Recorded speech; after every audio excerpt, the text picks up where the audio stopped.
Did you stop it? Is that what you're saying? Like completely? No, I had to change my focus. I need to grow up. So I prioritized my kid first. My firstborn's mother is not the woman I'm married to, but we wanted to get married before we had a child because I've always been that guy that if you look at how we grew up, you know this. We didn't wake up with our fathers at home. You didn't have a timer to help you fix by skill. Yeah. Or we tend to muddle up our responsibilities with our goals. But when are we treated to no, but I'm trying to get these kids into the best schools and all of that. But you're not being a father. Groove's for you. It's not about kids. Groove and rest and chilling and pubs and all of that. And it's for you. So you know what I'm saying? There's conversations that our dads or the dads then would never have with their daughters. I'm the first person she called when she got a period. But it's hard raising a child that age, I'll tell you that. I'm Tsepo Pule, a husband of one and father of two. For years, my identity had been tied to what I do for a living until the year 2020 when everything fell apart. #COVID-19. Almost 5 years ago, I became a father for the first time, and I thought I was ready. Looking down at my son's chubby cheeks, my heart filled with pure joy and trepidation, seeing my exhausted wife on the bed after a water birth, I vowed to be the best father ever. It turns out, I wasn't entirely ready to be the best father ever. I had not prepared accordingly for the different stages in my life, career, marriage, and parenting. I have since lost my job, and therefore have chosen to be fully focused on what's important to me. I'm doing right by my vow, and I'm hoping to foster a community of fathers that share similar values. Welcome to the Timer's Playbook, a podcast series on fatherhood, proudly produced by 1730 Media. On this week's episode, I've got Tumza. Tumza is a former colleague of mine. We worked together about 2 years ago. Interesting dynamic for him is that he's got kids of varying ages. I think the eldest one is about 12 and the middle kid is 4, if I'm not mistaken, and there's a young one on the way. The story is about him and how he's managing that, his career, his aspirations, and what he wants for his kid. Please note, while we're talking, you'll hear some voices in the background. I had to record Tumza at his office. COVID, scheduling, problems like that. We've been trying to do this episode and do this recording. It's been difficult to schedule and be in the same room at the same time. So please excuse that. We just couldn't find any other time to record. Please enjoy this week's episode. Do not forget, please like, subscribe, and rate our content. It really helps to get our content to more people so that we can have a broader conversation. And here's this week's episode with Tumza. Please enjoy. Thank you for coming on to the show. Thank you for inviting me. Yeah, it's been a long time coming. It's been, actually. Yeah. How have you been? How's business? How's family? How are things going? Business is good. Hard, as usual. Family is growing. Yeah. What do you mean by growing? What's happened? What's the new... Third one on the way. Now in March, actually. Yeah. So... You've got 2 now. How old? So I've got... My daughter's turning 13. She's 12. My son's turning 5. Yeah. My second born, and Yeah. So you said you had your daughter first at 26. Yeah, I was 25. You're 25? Yes. Yeah. What was happening in your life at that time, and what does a child mean to a 25-year-old, 26-year-old? So, yeah, it's actually quite interesting, because at that time I was a hip-hop artist then. I was an underground hip-hop artist, and I was working in the media industry at the same time. Yeah. And things were picking up on the underground scene, leading to the mainstream, and my work career was doing well. And then, boom, I had a baby. Yeah. So I had to make a choice. Is it raising your child and focusing on the media side, or, this hip-hop thing? And I was just like, look, I need to grow up.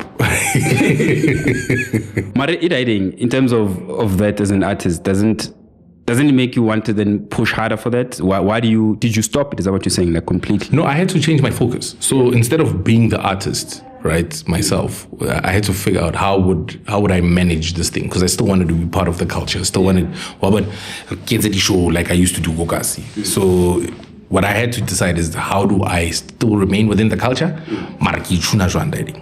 Which is then when I started taking a backseat to say, right, let me rather start focusing on forming something else where I don't have to be the main act. Yeah. And I can sign people do events, blah, blah, blah. You know what I'm saying? But still within the culture, hip hop, whatever. Okay. So I had to, I prioritized my kid first. That's what I did. I was like, let me prioritize my child and everything else. My passions will come after, whatever, and usual, which worked amazingly. So how does someone actually prioritize that? Like, what does that mean? So run me through, let's say initially, about the first 9 months. So before the 9 months, let me take you through that, right? So the first thing I did was come to work, go home, write songs, weekend studio. Okay. After studio, gigs, whatever. You're meeting up with other guys, da-da-da. So that becomes your life, you know. Sometimes after work, you go straight to the studio, you know. Weekends, it's gigs, studio, it's appearances, it's all of that jazz, right?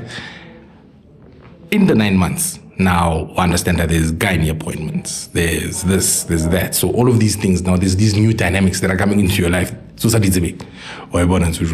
Now you have to shift and change things. And what I realized is that the pregnancy actually puts pressure on the team, the other guys that were in the same crew, because when they wanted to go to studio,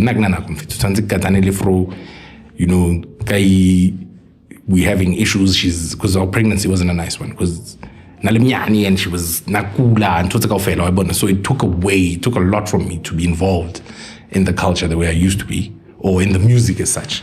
Because now it's prioritizing for kids are short and 20 sharp. Now it's leading. By the time you realize you're 7 months in, and you probably haven't even recorded. You know, my gang started recording my 6-7 songs, so you're literally like out of the loop now. You know, but. For me, it was a blessing in disguise, to be honest with you.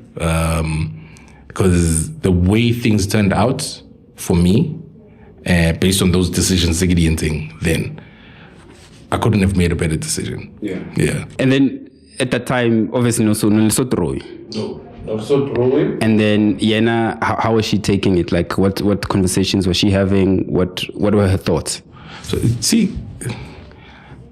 then So first, let's clear things out. My firstborn is not the woman I'm married to. My firstborn's mother is not the woman I'm married to. Right? Let's clear it. Okay. So, my firstborn, she was young at that time. So I was 25, she was 23. Right? And her challenge then, or I'll say this with inverted commas, her wants were not aligned to what I wanted.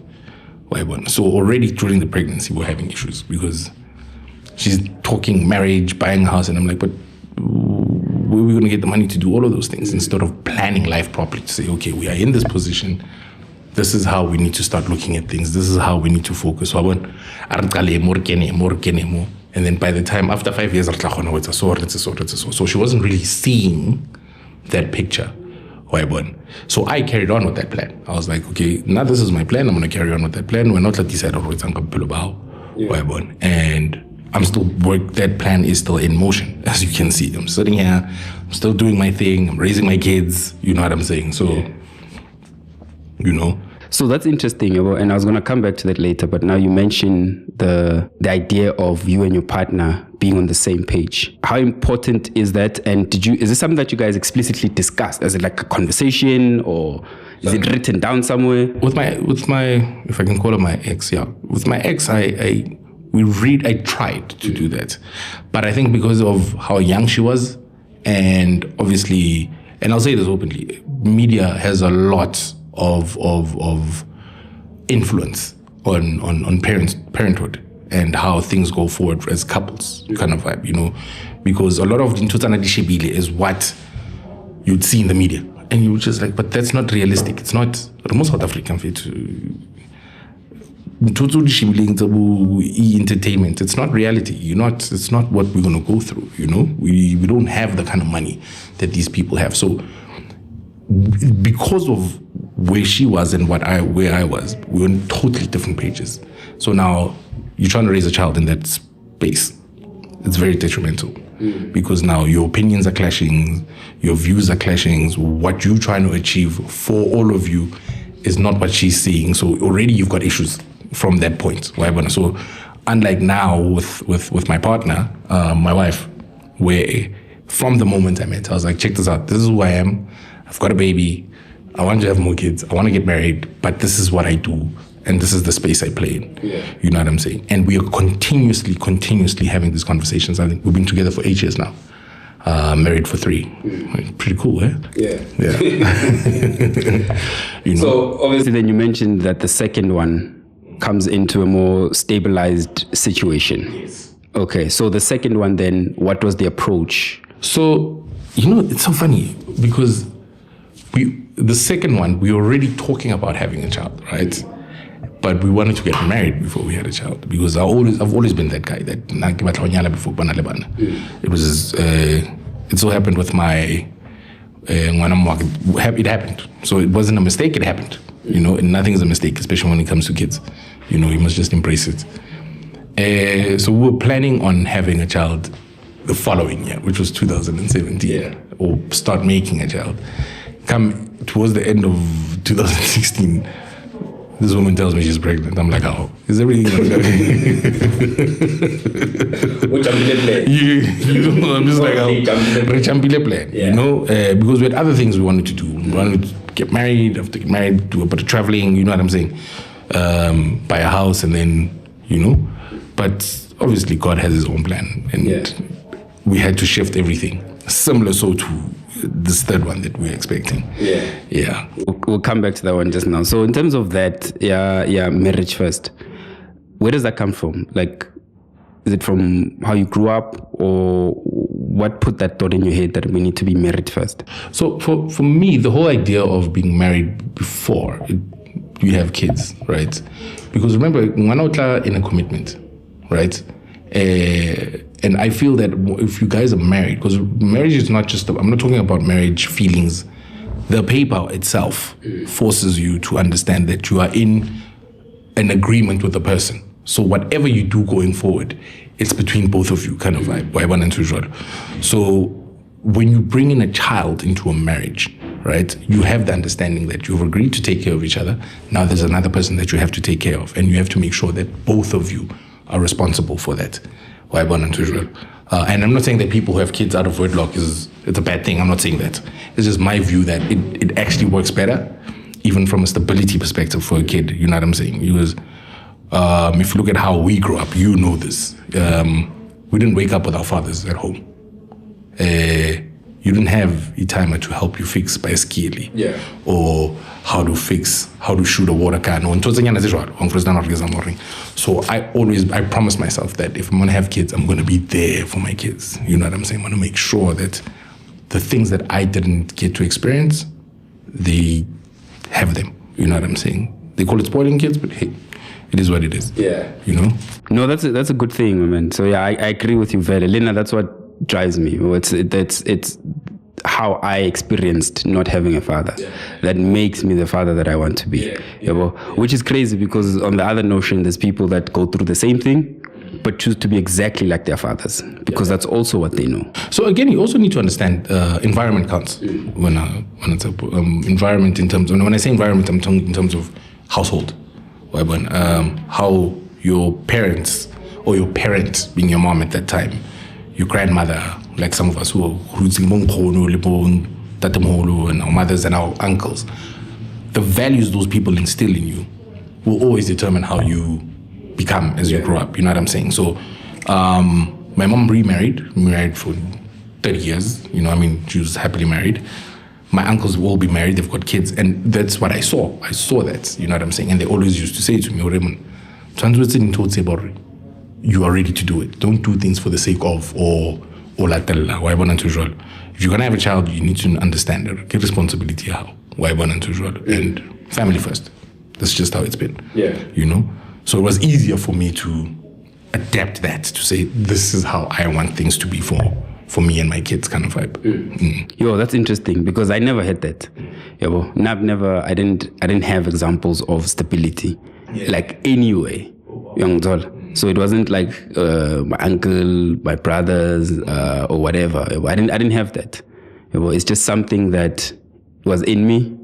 To say that, because I think we all interpret our environment differently. So we practically grew up in the same neighborhood. So Mina was like, my thing about that neighborhood was, I just want to get out, and I want something different from this. And I guess then it interpreted itself when it comes to fatherhood, that this is what my idea of fatherhood should be. So I can't say, maybe nobody knows. It could be from TV, from whatever. But the picture I had never seen it anyway. So it's interesting you should mention that. It's funny you say that, because considering that we grew up in the same neighborhood, right? Like, I'd look at the households around me. Like, there's households where in the township where parents were very active in their kids' lives, man, and they were there, and you see this as well. You're like, shit, this thing is possible, kind of vibe. You know what I'm saying? It's an individual thing. Right? Are you willing to take responsibility, and how far are you willing to take that responsibility? You know, which for me is what sort of will determine how well you do as a parent, especially as fathers. And a lot of niggas are not giving us a good name out there. Yeah. No, Chief, you need to account, and I think you know this. I mean, once you have children, and like you're saying, for you the shift happened then. Now for me the shift, like we were talking earlier, I had mine a bit later, like in early 30s. And at that time I was. My daughter was 6 by then. Yeah, I was so professional, But at that time, I was obviously at YFM, which is a youth radio station, but heavy into the lifestyle, But lucky for me, like when it happened, I then immediately knew that even before these people are born, it's not going to be sustainable, this thing. You can't be out from Tuesday until you can't do 1, 2, 3. Exactly. And you should be okay with it. Like I was cool with it because I felt also I did what I wanted to do when I was young. Exactly. I was going to say that you were at a stage, because remember, because there's life stages as well, right? So when I was 25 and having my firstborn, it's that I also learned I have to compromise groove. I have to compromise hanging limagangi. You know what I'm saying? Fortunately for me, my family, as I mentioned, my mom, my uncles were there. They were just like, yo, dude, we'll help you raise the child, but don't miss out on, because you don't want to find yourself so 35, 40, 45, and you want to run around the streets because nobody someone. Do you understand what I'm saying? So we here, be there, take advantage of us so we can help you raise your kid, kind of, So, and I think that's where I was fortunate enough that the stability from my family, especially from my mom's side more so than anything, was what made it easier, because they were just there, like you talk to my firstborn, I don't even see her anymore, because she's wherever. She's at my uncle's house, she's at my mom's house, she's at my aunt's house. I'm just like, when are you coming home? Kind of vibe, But that stability also helped me shift it and shaped how I view things and how I raise my kids, kind of vibe, Which is what I think it should be, young Ton. Like, so now, same thing with me now and my kids. They can pick where they go. And that's the way it should be, because kids are raised by a community, and it gives them different experiences also, because not the one clan is different to the other, or the uncle. Exposure is different. You mentioned that like one of the biggest challenges is maintaining and keeping your family together. What do you mean by that? So there's a lot of social disturbance. Without naming a lot of things, there's a lot of social disturbance, and at the same time you have your own personal goals, right? And what we tend to do and it's a human thing, it's a human thing. What we tend to do is that we tend to muddle up our responsibilities with our goals. Goals are something else. Responsibilities are something else. Goals can be shifted and changed. Responsibilities will always be there. So in order for you to maintain your family and you keep your family together, you have to take on the responsibility of making that happen. Do you understand what I'm trying to say? So I'll give you an example. If I'm not going to communicate with my wife effectively in terms of, I'm starting a new job, this is what it does, this is what's going to entail, I won't be home by this much, I'm traveling a lot, right? She's going to start questioning me on certain things, right? What does that do? It brings instability in the relationship, because the minute you start having instability between you and your wife, it sort of ripples into the kids kind of vibe. You know what I'm saying? So for me, it's very, very key that you have that maintenance of openness and communication with your partner, because for me, that's what keeps a family together. I saw it with my uncles who were divorced, is that they went out and they did everything for their kids, but they were not there for their kids, you understand what I'm trying to say? Yeah. So when I was ready to you hustling, you putting money together, you trying to make sure they get the best education, but you're not there. Yeah. You know? You're not there. You're not. Money doesn't buy love or family. You keep your kids happy. You keep your kids happy. You know what I'm saying? You being there. You know? I mean, like, yesterday I had a parents, teacher parents, teacher, those things. Yeah. Yes, right? Imagine if I told my daughter that I can't come. What that does to her. You understand what I'm trying to say? You know, already she's going to have this thing to say, I'm going to ask this guy to do this. He's going to tell me this. And then, whereas she needs to look at me. I'm the guy. I'm the responsible one for her. Do you understand what I'm doing? If my son is having soccer practice or a soccer match and I'm like, I can't make it, blah, blah, blah, blah, blah, blah, blah. It brings instability in the family. You know what I'm saying? It's very, very important. And I think a lot of people take that for granted. That hence I brought the whole goals thing. Because you're out, you're chasing. But who's doing the fatherly duties and all? Yeah. Right? Who's changing the light bulbs? Who's teaching your son how to do the garden? You know, who's talking to your daughter about dating and guys and all of that jazz? Who's supposed to do that if you're not going to do it yourself? But when I was treated or no, but I'm trying to get these kids into the best schools and all of that. But you're not being a father. That's what you're not doing. Yeah. Well, understand that because I'm worried. Yeah. Yeah, and it doesn't have to be either or. And I think that's another thing that we saw. You know, when we were growing up, or that is what we were told. As a man must go out and do 1, 2, 3, and didn't speak enough about being a father. Because there's some people we know that we grew up with that had everything you could want, yes, material-wise. Some of them even had cars and this and that also lends itself to opportunities to do other things with your lifestyle. Because now you've got access and you've got time, and you've got generally money. But the parent is not there. So I agree with you. I don't think it has to be either or. That's why I say that keeping the family together, right? So if you're on the same page with your wife to say, Shevai, like you spoke to me about moving overseas, right? And you guys had a disagreement, but you guys are at a point where you agree because I get it. So you took the time to understand, okay, what is it that she's disagreeing with? Let me try and make her understand. So you can see that the goal I'm chasing is for us. But it doesn't mean that you're going to neglect your duties. Yeah. Because remember, at the same time, the minute you start talking about other things, right? Yeah. Your partner automatically starts thinking, so what about everything else that you're doing in the house? Who's going to start looking after these things, right? And if you don't have answers for that, what happens? Yeah.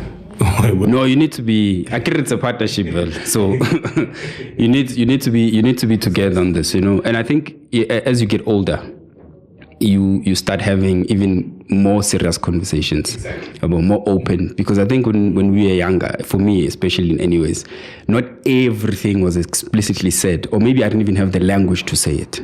And you're like, let me just go then. But now you're saying you can talk, like, listen, I need to do this, I want to do this, but I also need your help.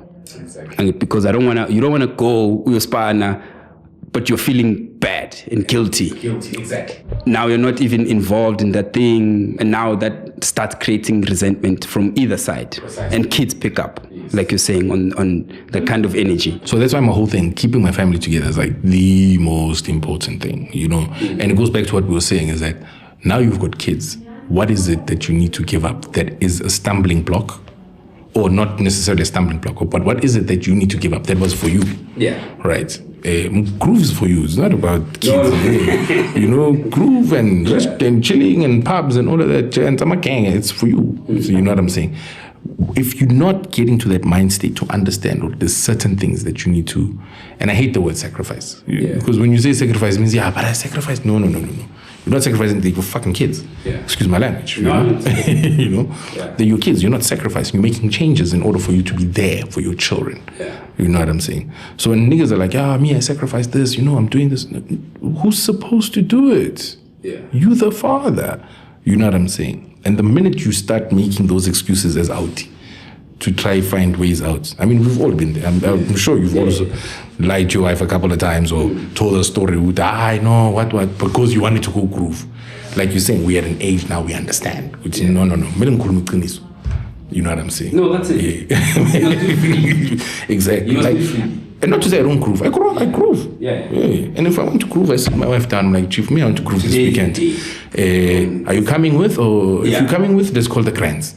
Let's see what we can do. So now it's become more, that's why it's become more of a partnership. And I realized that the more I started doing that, me and my wife actually vibe. Like we vibe. And it actually has brought more stability. And I think the love has just become more. It's just blossomed. You know what I'm saying? Because she realizes that me going out doesn't mean horikilo sheba. When I'm even dragging her with me to show her that I'm with you. You know what I'm saying? So every decision I'm making is for us and look groove. Because when she talks to the kids and I'm not around, it's easy for her to defend you and say, no, guys, relax. Why? Because you give them time, you give her time. And it's not even defending, it's just explaining. Because they ask. And you know where that thing stems from? I mean, I'll tell you now, like the education, that's why I'm saying strategy was a problem. Because the education was that how I understood, like Mahutman, people around him that were saying that you never tell the woman the truth. I didn't understand it. And especially even about money. Money is a big thing, right? That we'll touch on briefly. You never tell her how much you make, how much you this, that. But once you are in a relationship, and I'm not saying that there is one blanket thing to approach a relationship. I know that in my relationship, anything I hide becomes a problem at some point. Whether it's, whatever it is that you're hiding. But now, like you're saying with me too, like if I feel good as in today or next weekend, I'm telling you now in time, and peace. So, let's make a plan. Are you cool to watch the kids or are we taking them to the grand? Because you want to do it in peace, not like checking your phone and then tomorrow morning you go back home. Yeah. And you're like, but I don't understand why.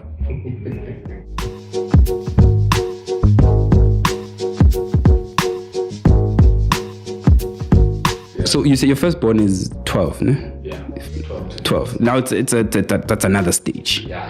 What are you seeing, and what are the things that are worrying you now with? I wouldn't say things that I'm worried about. I'm just things I need to be aware of. Yeah. You know, because I think of myself when I was 12 as a guy, and what I used to do, and the girls I used to interact with at that time. You know, so being aware of. Okay, well, times are very different to us when we were 12, big time, because it's social media and this is. But being aware of what she's into, her surroundings, what she wants in life, you know what I'm saying? So I can at least advise her and guide her. Things I'm picking up on is that she's a full-on teen right now. That's which I expected to happen maybe 13, 14. But she's a full-on teenager because now her reasoning has changed. So even how I talk to her has to change, right? Going into a bedroom, one has to knock. You know what I'm saying? There's certain things that I have to change so that Lian, how to interact out. She understands, all right, a guy needs to treat me in a specific way. If a guy is not going to treat me the same way as my father's treating me, then they're not worth my time, right? Yeah. Another thing that you start seeing is the growth in terms of body-wise, physically, right?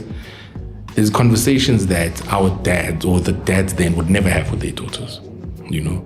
I'm the first person she called when she got a period. And I wasn't even there, I didn't know what to do. But for me, that showed the kind of trust my daughter has in me. Yeah. You know what I'm saying? To say, and it should be like that, right? It's okay. It's okay. Let me say it's okay. Because it's not just mommy's duty. I panicked. I panicked. I was like, shit, okay, what do I do? I called the mother. The mother's like, no, don't worry. She told me after she called you, I've sorted it out, But what then made me aware, or I realized what I needed to be aware of, is that my child is growing quicker than I thought. You know what I'm saying? And the exposure that she's getting compared to the exposure we got is way too much. So they're growing at a quicker rate, right, than we were growing at. So I need to keep up with the stuff. Yeah. You know what I'm saying? What is it that she's into? What and how do I? And I'm not saying I need her to change and do this. No. How do I make sure that whatever she's into, she can use it positively? It doesn't have a negative impact on her. You know, I don't want to find my daughter, I'll go grade 11 and she's not sure what she wants to do with her life, or she's chasing after certain things that we know are social ills. Yeah. You know what I'm saying? At a certain point, you know? So, but it's hard raising a child that age, I'll tell you that. It's very hard. How can you imagine? Because then they start realizing boys. Yeah. Then there's that factor. There's another. Yeah. You see now, there's that factor that's something that fortunately I did prepare myself for. Yeah. Because I knew that it was going to get to a point where she's going to start realizing that, oh, that guy's attractive, or that boy go classing, you know? And you can hear when she talks to you, oh, you know, Smang go classing said this, I thought it was so funny. And you're just like, Yeah. And you don't want to be an asshole about it also, you know? Like, my niece is also 12. Like, I know, because I'm in this thing. I know social media. I can see that stuff, you know? And you know you don't want to be like, you can't do that. Yes. At the same time, the need is for you to protect. That's the initial thing. Yeah. But protection is generally no. Yes. So you sort of like, it's a very weird thing. You have to allow them to do it and then pick the time where, okay, now it needs a heavy hand. Yes. Now it needs a soft hand. Because I'm sure you don't want it to feel like I can never, ever, ever date. No. And the last thing you want is for her to say, Aisha Mtangala, because that's worse. Exactly. Because that's when she's going to start sneaking out the house and doing all these weird things. And, you know, and you don't want that kind of situation. You know, so that's why it's very important to have that open relationship. So one thing I try to do is have conversations with my daughter, right? I'm introducing a new thing now where I take her on dates. Okay. Right? So I'll fetch her from my mom's house, we go out, and she chooses where she wants to go, and all I do is just listen. And I let her talk and listen, and where I chip in where you know. But for the fact that I'm listening, gives her that comfort, Yauri. No man, this guy is not judging me. Yeah. Why unusual? This guy is not judging me. You're in content for days. You don't have to say anything. I went to go buy PT clothes yesterday, dog. From the PT clothes shop, well, I fetched her from school to the PT clothes shop, to buying her lunch, to taking her home. I don't know how many things I heard. Yeah, you don't have to say anything. From school, in terms of schoolwork, to friends, to whose crew's the coolest and why her crew's the coolest. Like, wow, okay. All I could say was, No, that's what you can say. Like, Lynn, the same thing. Like, when I'm with my niece, ne? Whatever she's doing, whether we're driving or she's sitting in the house, how are you doing? Ne? Just ask that. Yo. And Ghana, about that friend of yours, Smang Mang, oh, that one, no, she's not my friend anymore. She's this, is that, and but what I'm seeing is there's a freedom about them, which I think is really cool. There's no fear that you can't speak to your parents, or you can't speak to them when they're around. Like, you know, of course there's respect and this and that, but it's good not to fear the people that love you. You know, I've never understood the thing that we must all be like. Everyone goes into like statue mode, you know. And one thing I'm fortunate about, and especially on that, when my wife and my daughter, as much as she's not her mother, they are like a house on fire. You know, because of that, because she feels safe in that space. She feels she can talk to her, and she already calls her mom kind of vibe because they created that relationship. And my wife just did that, listened. She just listened to her and advised, listened and advised, to a point where now my daughter speaks to her like on a daily basis, you know. And that's another dynamic we also so you must think of, that I'm raising a child with two other women. Yes. You know what I'm saying? And you don't want the mother to feel like the person you're with is replacing her at the same time. You know what I'm saying? Like it's quite a crazy dynamic. You know? How did you work it? Well, at first, to be honest with you, I didn't care. I was just like, you know what, because me and her mom weren't vibing. You know? I didn't care. I was just like, you know what, she must see to finish. This is. But as you go, you know, you realize, or at the end of the day, give me why, you know? She's going to be in my life as her father, you know? And she's going to be in my wife's life. So we need to get to a point where we have an understanding. We don't have to like each other, but we need to have an understanding. And the understanding is that we want the best for the child. You know what I'm saying? And I was very explicit about that. I was very, very explicit. It took some time to get it through. The child first. Yes. So it's not about me. It's not about you. It's about the child. If the child feels comfortable with my wife, you need to allow that.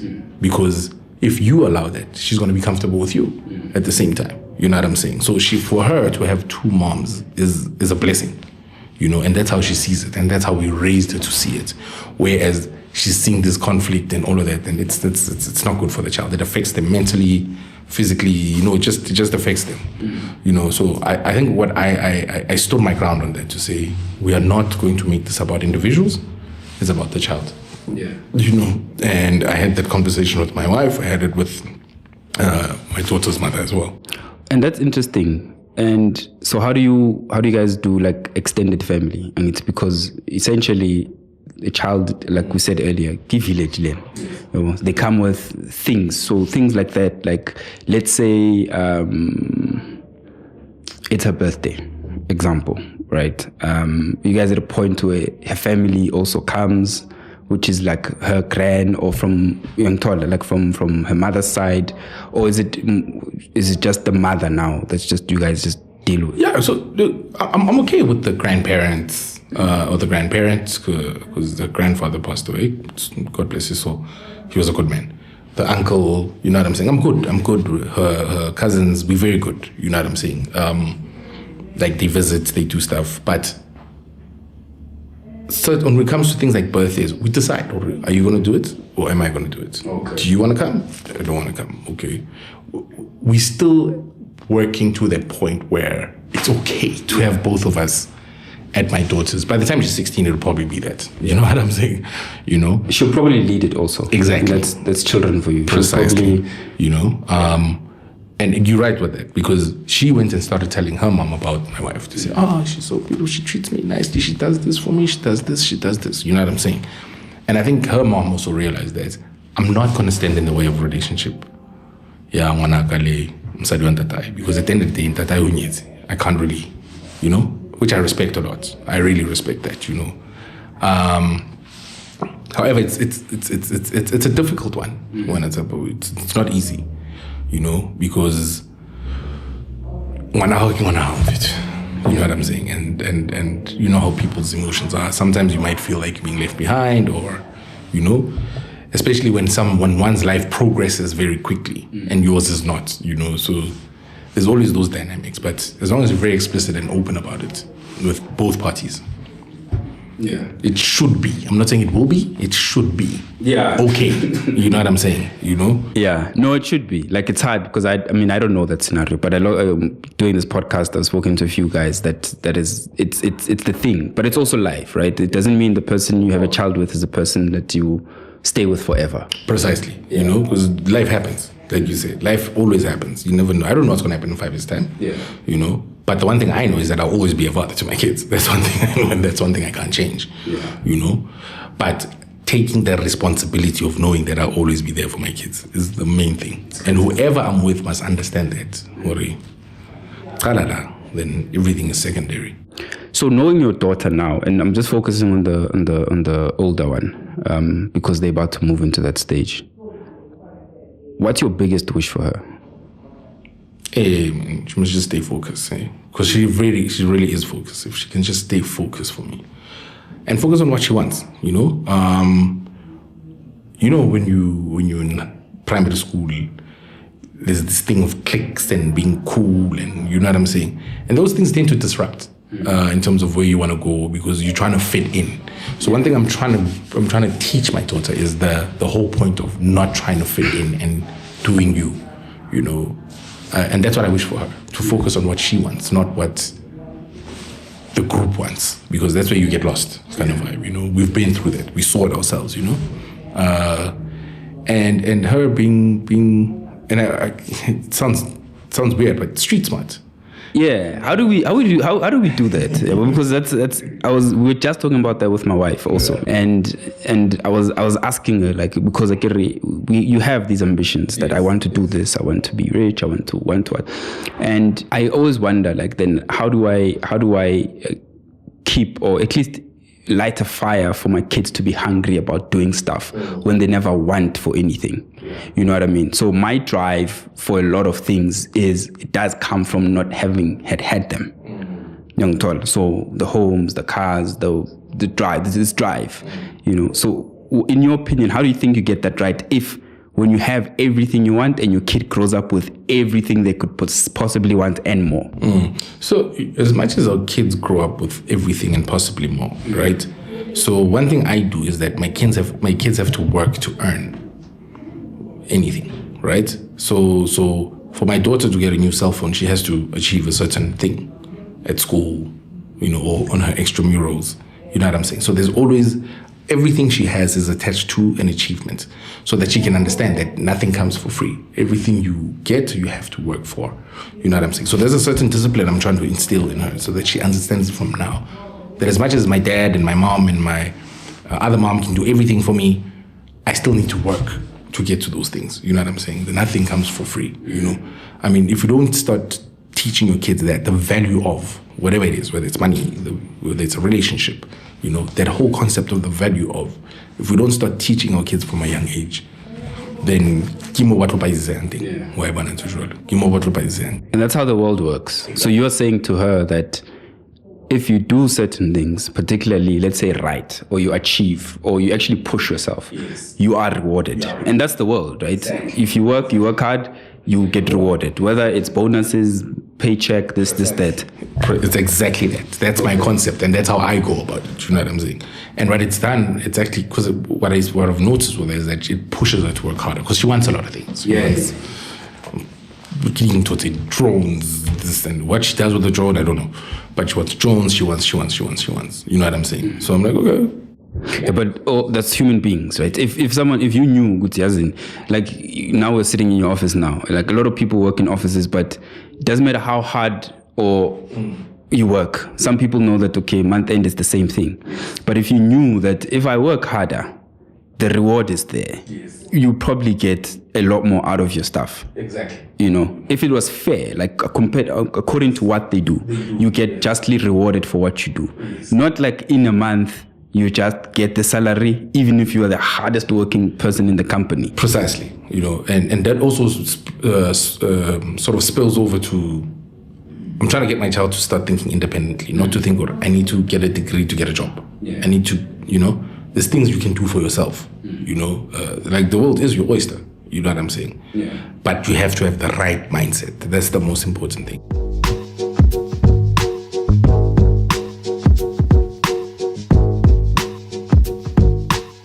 And that comes nicely into my next question, right? So a lot of parents debating school. So we've been having big discussions about what kind of schools do you send your kids to, right? Private schools, single-sex schools, art schools, whatever.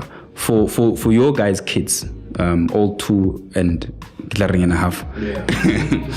Have you guys discussed education? Like, what's your... Yeah, we discuss education all the time. My wife she's the one who does it, but we discuss education all the time. For me, how do I even answer that? For me, it's not about where. It's about what they're going to get out of it.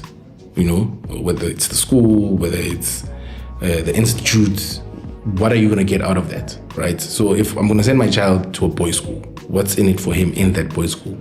That when he leaves in standard 5 or matric, standard 5 grade 7, eh? Yeah, grade 7. It's not by say. It's grade 7. Grade 7. Yeah, grade 7. 86, standard 6.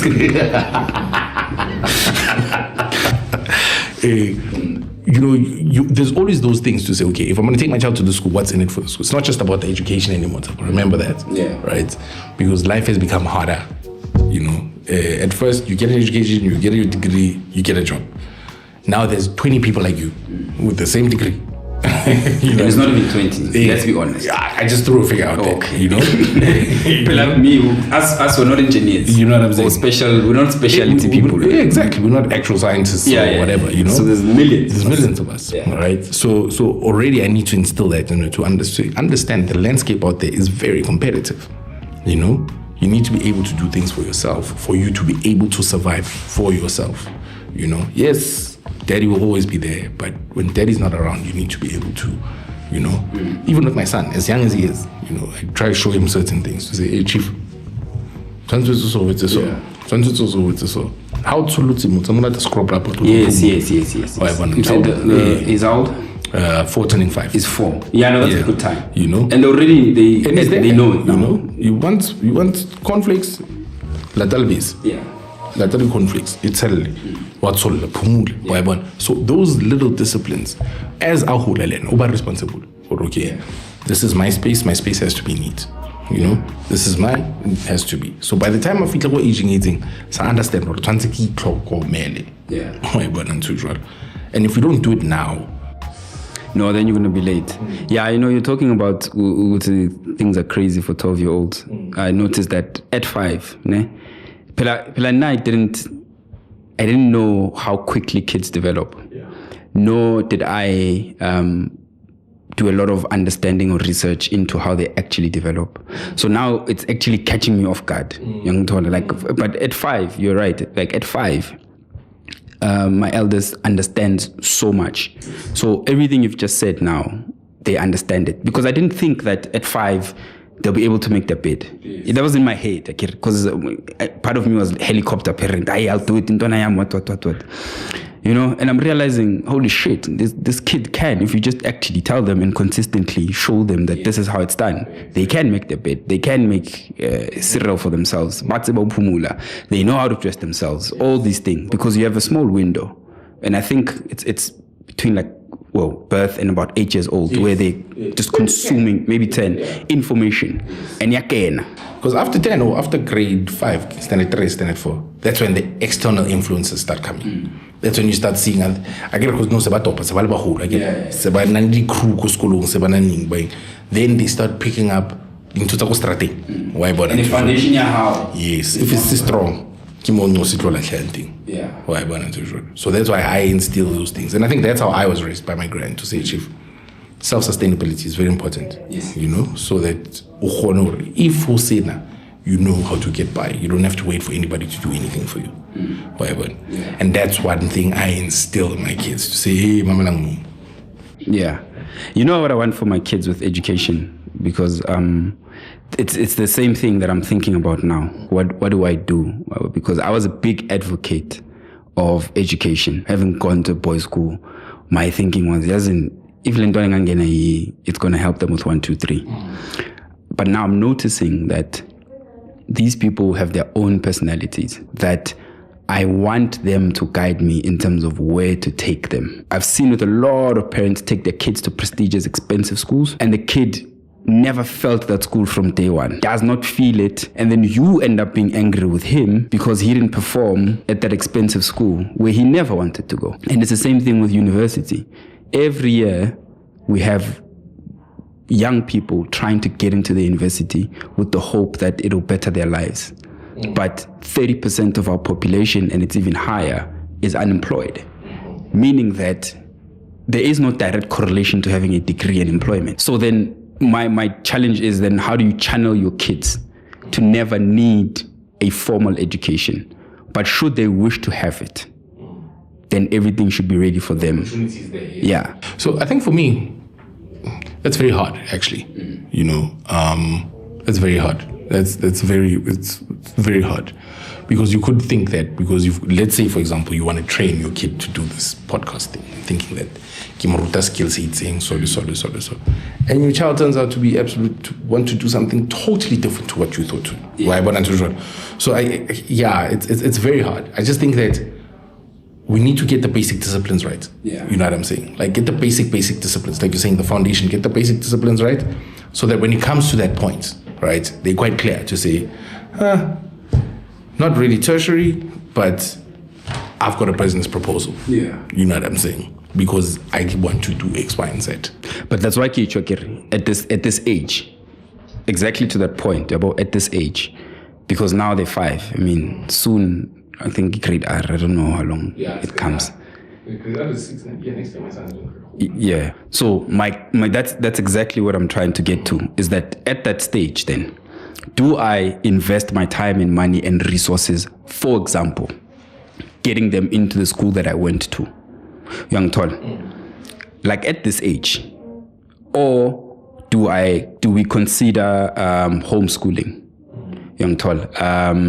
So it's all these things that, like, to a point, when do you start it then? Do you give them, okay, let me go to normal school now until they certain age? Or, you know what, we'll see that at high school level. So it's all these things that I'm debating now. I don't have the right answer, because you want to have, you're going to have to make a decision at some point. So the parents now, the big thing they're debating is, do you go to a private school? The big thing is it private school or is it government or is it a hybrid? Those the semi-private schools. So for me, look, we always default to private schools because we're hoping that they'll get more out of, right, from a private school. You went to a private school, right? But whether school, remember what I said at first is that have you channeled them in the right way? Because by the time 1 hour, you need to be able to see, okay, direction, I'm talking direction, you know what I'm saying? And if you have opened that line of communication, because you need to understand where your child wants to go, as much as they can change their mind when they're 15 or when they're 18, which is normal, it's humans, we're allowed to change our minds. But we need to understand what you know what I'm saying? So like now my daughter's in grade 7, 5.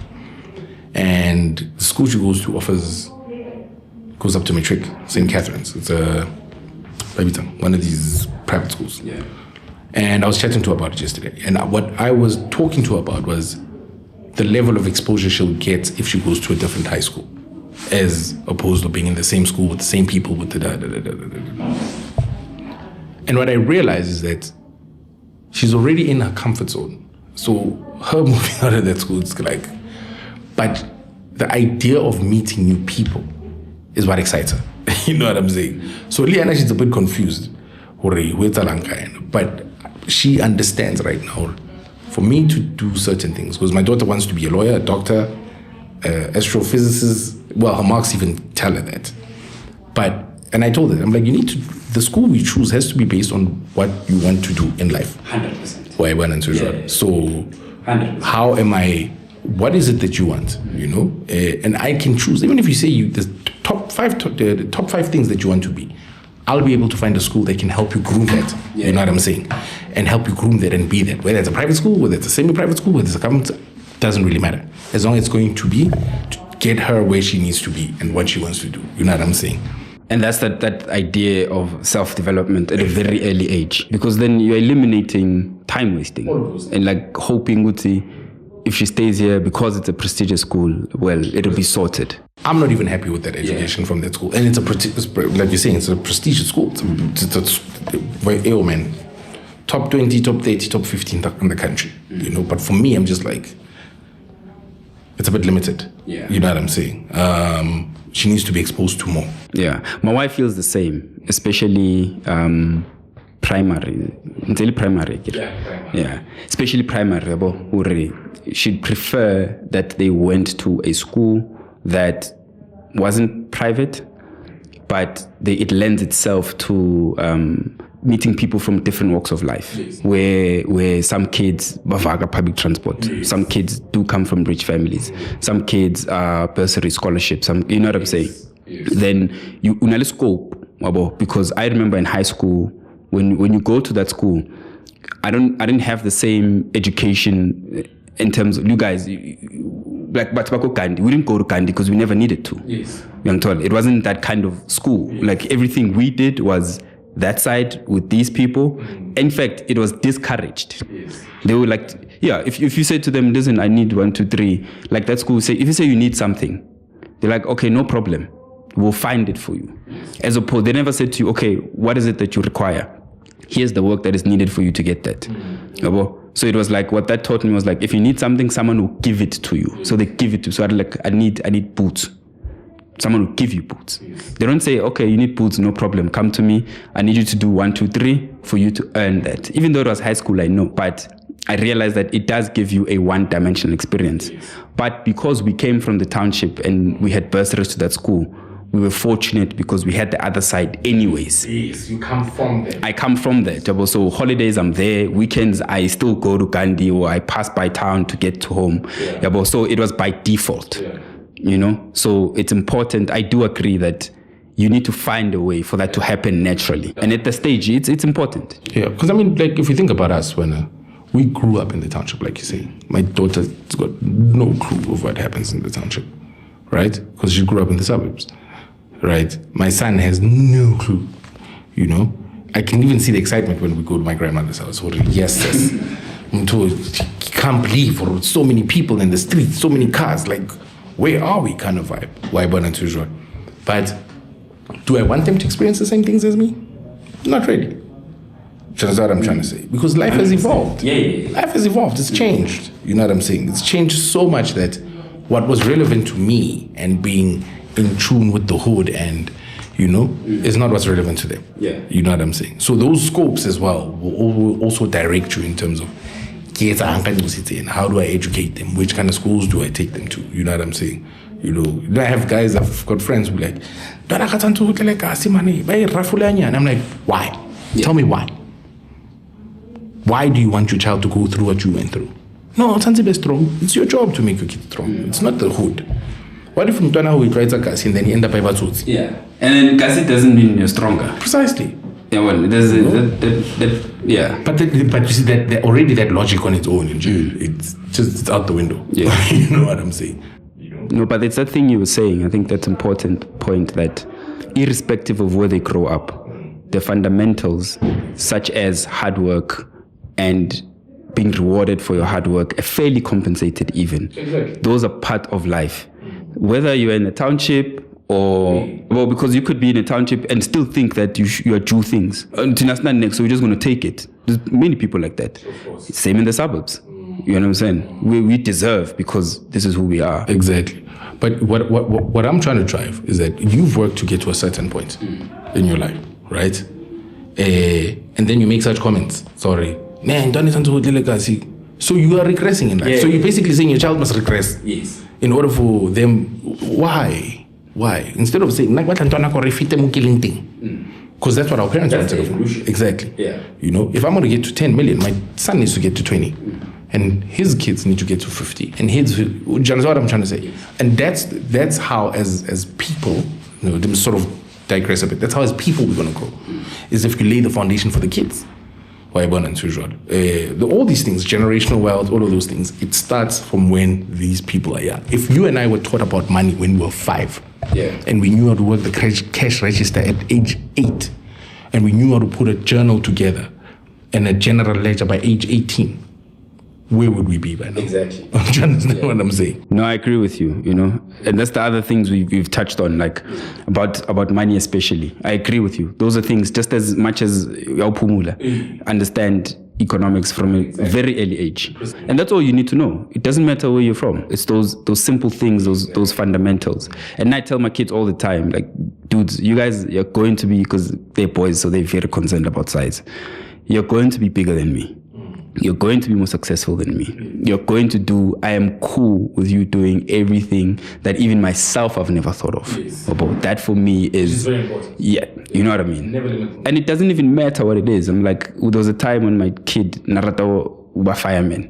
I was like, I could have never been a fireman. You understand? Yeah, but if you want to be a fireman, dude, be a fireman, but I'm going to teach you how to manage your finances as a fireman. It doesn't mean you'll be poor just because you're a fireman. You can be a very successful fireman because whether you earn 1,000 or 1,000,000, you know what to do with it. Tina, they said that if you take a certain job, you're going to be poor. But they never said, no, the poverty doesn't come from the job. Exactly. Precisely. The funny thing you say that. I've got a mate. He studied retrenchment. He got a job at Pick It Up. He's earning more as Mutwadi has been than he was at his previous job. He's got, and he couldn't believe it. He's like, bro, I'm in a pension fund, in a UIF, in a medical aid. And by then he was at retail. He was working at retail on a contract. Do you understand what I'm saying? So it speaks exactly to what you're saying, to say, it doesn't matter what job you take. How are you going to manage your finances from that point? Just because I'm in a suit and I'm walking to an office doesn't mean I'm making a lot of money at the same time. You could be, and you could be eating more than you're making. Exactly. You could be actually worse off. Precisely. With a lot more stress. With a lot more stress. Yeah. You know what I'm saying? Which is what we see with a lot of rich people. Yeah. Well, all right. Boza. Yo, we can go on for days, man. We can go on for days.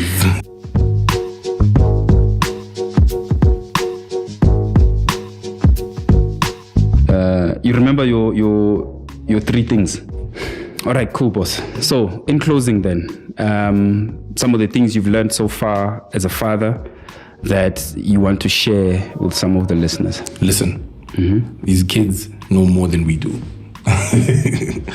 The world we're growing up in is changing so rapidly, and they're aware of it, you know. And if you don't listen, you're going to miss certain things, and you're going to miss how you communicate, how you engage, and how you do things with your kids, you know. My daughter loves Korean music. I didn't know that there was a thing in Korea. You know what I'm K-pop. saying? Or just the other traditional There's a group called BTS. Yeah, K-pop. But exactly. But you see, if I hadn't spent time with her and listened to her and understood her, I wouldn't know these things, you know? Netflix, there's a whole Korean thing happening, boom, that's happening on Netflix. I got that from my daughter, you know? So listening and understanding and giving yourself time is very important, you know? Humble yourself to your kids. You can't always want to be right, you know? And when I say humble yourself, you always bring yourself down to their level and try to engage with them here.